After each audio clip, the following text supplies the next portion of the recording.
По ночам звучит надрывный кашель. Старенькая женщина слегла. Много лет она в квартире нашей одиноко в комнате жила. Письма были, только очень редко.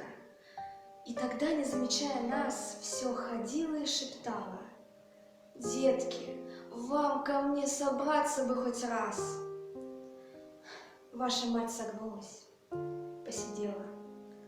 Что ж поделать, старость подошла.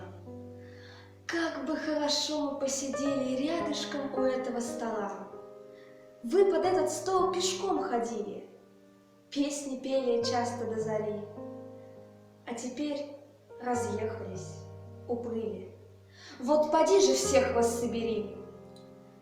Заболела мать, и той же ночью телеграф не уставал кричать: «Дети, срочно, только очень срочно, приезжайте!»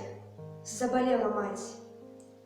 Из Одессы, Таллина, Игарки, отложив до времени дела, дети собрались. Да только жалко, у постели они у стола.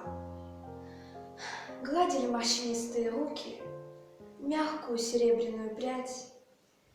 Для чего же дали вы разлуки так надолго перед нею стать? Мать ждала вас в дождь и в снегопады, тягостной бессонницы ночей. Разве горя дожидаться надо, чтоб приехать к матери своей? Неужели только телеграммы привели вас к скорым поездам?